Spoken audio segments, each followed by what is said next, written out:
But just before the break, I'd posed a question to you, Miriam, about regulating our emotions, even as we realize how I feel about you, ama what your presence makes me feel. Nikikuona hapa, nasikia tumbo imejaa maji, nasikia yani joto, sijui nasikia nini. Lakini how do we regulate that and also at the same time build up on good conversations and communication? Okay. Thank you so much, Mikali, for the question. I think even to talk about that, I'll build on what Bishop was talking about, you know, the mystery, the self-disclosure. I think two important things that she brought out, you know, with what she was saying is this: you have to keep allowing yourself to grow in marriage, grow individually, and grow as a couple. Because what she was saying is that even after 25 years of marriage, there should still be some mystery. I think that's where growth comes in. Because again, you don't want to skimp too much on self-disclosure, because there are things that you can hide that will come and break the marriage later.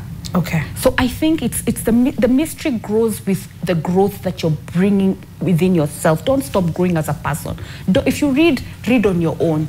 If you have adventures, have some adventures alone and adventures in the marriage, so that you can still have that mystery. If you can maintain the playfulness, I think like what Bishop is talking about, her husband never knows what she's going to cook. I think she's a very playful, cheeky, mysterious person. So she are you? You see, exactly. So she brings that cheekiness in the marriage, which now becomes mystery. So it's not that she's not disclosed who she is, but she has still maintained a level of her personality that allows growth, cheekiness, mysteriousness, and the husband is looking forward to that. Hey, I don't know what she's going to do today, you know. Secondly, the other thing that she brought out that was so important is don't stop being curious about your partner. You see, there are things that her husband will talk about and she's surprised. She's like, oh, you mean this guy? So she's curious about him. Because you know he can say something new and you don't notice. Because if you're not curious about him, it's a pita tu kwa hewa, like you won't see it. But she's remained curious about the guy, meaning he'll say something, you're like, hey, na yo umetoka wapi? You know, because she knew what he said yesterday, but today he's phrased it differently. The curiosity is still there. So those two elements, growing individually and still growing together. All right?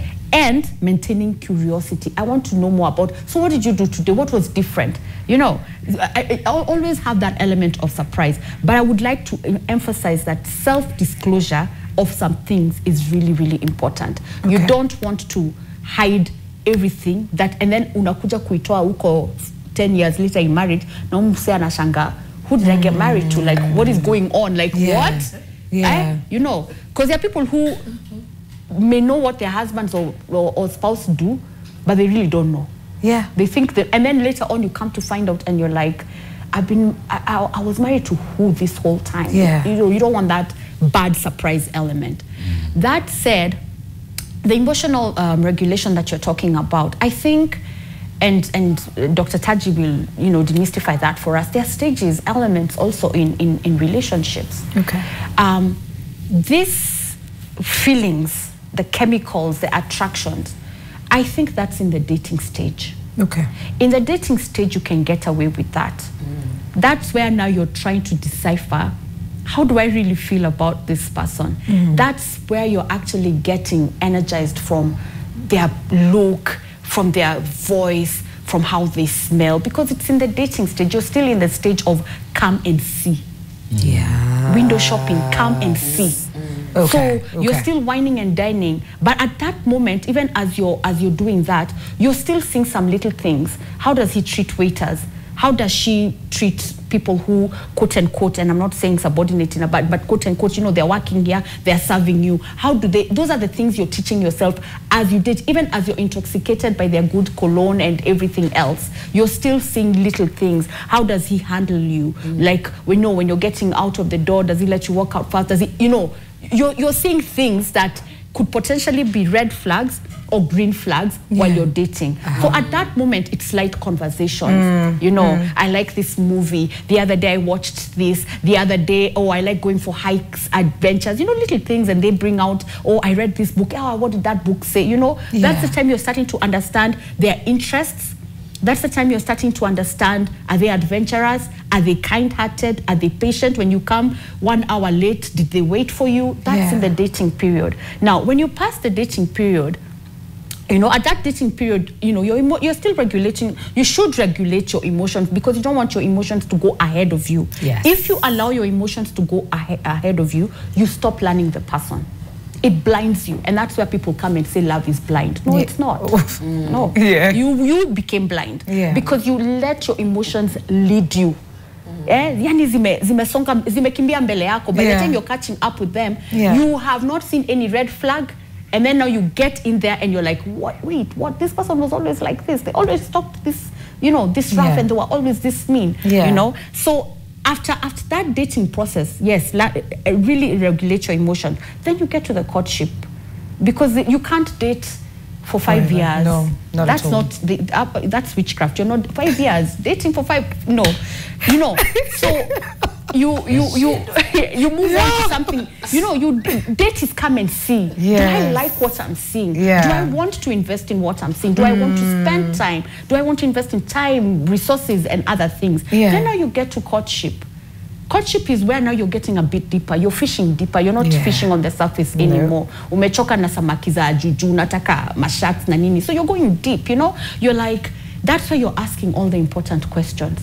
Now that's where now the emotional regulation really needs to come in, because again, when your emotions are too much on the surface, you will not ask the questions that you need to ask when you need to ask them. Absolutely. You know, so you always have to, what Moffat was talking about, let your frontal cortex work, logic.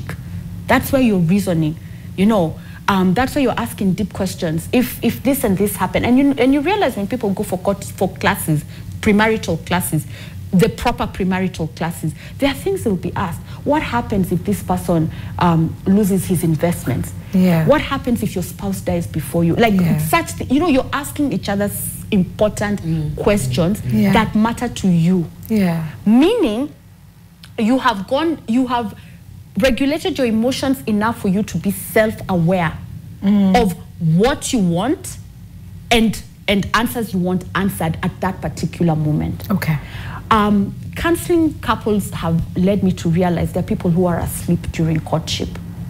Questions you should have asked during courtship, you didn't ask. Things you should have seen during courtship, you didn't see. And then now, 6 months after the wedding, you're in for counseling, because that's when you're seeing. Like, for example, you know, randomly, I've counseled many couples like that, where the guy has come complaining that I'm tired of eating fast food. So and I think also Moffat brought up a client like that once a while, but I've also counseled someone like 6 months after the wedding. This guy has never eaten a home-cooked meal.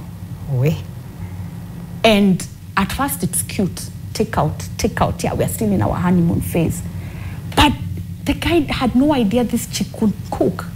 At all? No. She wasn't just lazy?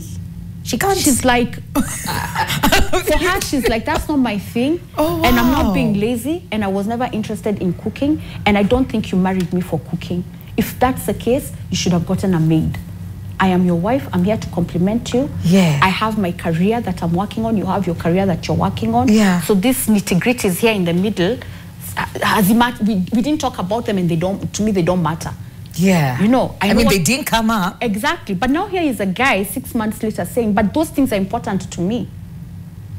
I want to eat my wife's meal. I want a home-cooked meal. And she's saying, no, me, that is, I'm not hire a chef. I can hire a chef. The career I have, I'm making good money. And it's like, it's not a chef I want. It's like, I want a domestic. Then she's like, but I was never domestic even when you met me. So how did he not notice? How did he not know she was never domestic? And as she's saying, me, I was always this person. I showed you who I was. Did I cook for you that time? No. We always went out to eat. Yes, because to me, that's what I do. But he assumed, we'll get married and she will all of a sudden become domestic. So the right questions were never asked. The red flags were never seen because the emotions ran ahead. So what I'm saying is emotions are important. but they have their place, right? Regulate them. They have their place. Definitely, they are the glue. Emotions do glue us together at some point. But at the same time, allow yourself to use your logic, allow yourself to reason, allow yourself to see, allow yourself to ask the right questions. Absolutely. And allow your eyes to remain open. Don't go blind. You know, see the red flags, see the green flags wherever they are. And let all that come as a mixture, because also, emotions, you know, but don't let them lead you. Okay. Don't let them lead you. Mukona, Adon? I don't know whether I should connect this with the question that you the chiseling, Maybe I should say something on lazy before he goes to that. In marriage, with Carly, there is nothing like being lazy. There is no vocabulary, and more so for the couple, of being lazy. Okay. Because maybe that night, I want us to be cozy and I want things to happen. You have to do something. Yeah. Otherwise, if you say, you know, I'm tired today, tired tomorrow, I'm also tired, the whole thing crumbles. You can't say you are lazy also that you'll not cook. Yeah. You have to know how to do it so that there is a meal. So one thing that I have learned in marriage, I never talk of lazy. I have just to get up and do what I need to do. Yeah. He also has to get up and do what he needs to do, because this is a union that must go on. So unless you say today, let's go somewhere. But if something needs to be done, there's nothing like lazy. So you don't buy food out because you are lazy. You buy food out because you realize it is late. And you cannot fix something. By the time you get to the house, everybody is sleeping. So you buy. But if you entertain the word lazy, nothing will ever happen in the home. Clothes will not be washed. Food will not be fixed and so on. I did not mean to interrupt you, but I knew you were going to talk about that. Was eating me lazy before she said it, because I said it. Okay. What Bishop is talking about and what Miriam spoke about, it is the whole question of what we call creative intimacy. Creative intimacy. And it is so sad that some people think that it is you know, they are being modern, or it is fashionable to eat out or to always have food from outside. What they don't know is that they are actually, like that man, I can hear him because he is crying for discovering this woman, and this lady does not seem to know that actually by doing food, cooking for him, or even us cooking in the house, there's some vibe that comes out of that. What we call the creative intimacy. That you love that person more because of preparing for you a delicious meal. It makes you feel nice about them. They do not know that they are actually throwing that away. They need to be informed, and I hope they are hearing us and hearing us good. That is so important. But then when we talk about us chiseling one another, the human beings, they have got this innate desire of wanting to be discovered and wanting to discover. That is a human being for you. And the moment the element of discovery is thrown out of the window, now that marriage begins to be boring. Because, and that is why Bishop was saying that, you know, somebody needs not to really open up themselves like a book. And I usually say that anybody, and especially when people are beginning now to respond to that chemistry, what they are mistakenly calling love at first sight. When somebody begins now to present themselves as a book, and they want to appear so caring, they want to appear, I mean, they flood you, you know, all over your space, it becomes suspicious. Okay? That love bombing, it becomes suspicious. Because naturally speaking, every human being, there is some energy, there is some element of joy that comes out of being discovered or even discovering the other party. Now, when we are chiseling one another, we are not necessarily saying that you lose who you are. Okay? Now, when we are discovering, when we are chiseling one another, it's like what we say when we talk about the love language. Okay. There's someone whose love language is touch. Yes. Another one is acts of service. Yeah. Now, unfortunately, there are some people who come loving one another the way they love to be loved. Meaning that if my love language is touch, yes, I become so touchy to the other person. Yeah. Little do they know that actually that is not how you reciprocate love language. I know that probably, for example, her love language is quality time. Yes. So I offer quality time, and she reciprocates that with being, what did I say? Quality time and and being touchy. Physical, yeah. Okay, so she will reciprocate that once I give her quality time. Yes. Because she knows me. Yeah. She has chiseled me and she has discovered who I am. Yes. And I have chiseled her and I have discovered, I continue to discover, because actually the journey of discovering is a lifetime. You don't get to know a person 100%. That's true. As a matter of fact, even dating and the courtship, it's just a tip of the iceberg.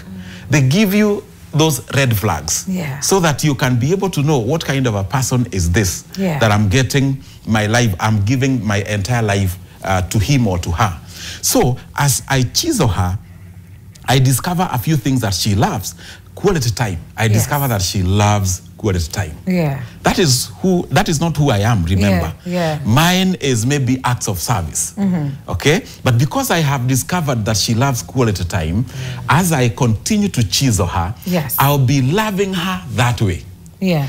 And as she continues to chisel me, she discovers that mine is quality time. So she reciprocates acts of service, or rather quality time, with acts of service. Not the other way around. And this is where people make a mistake. So no marriage should make anybody feel like they are losing who they are.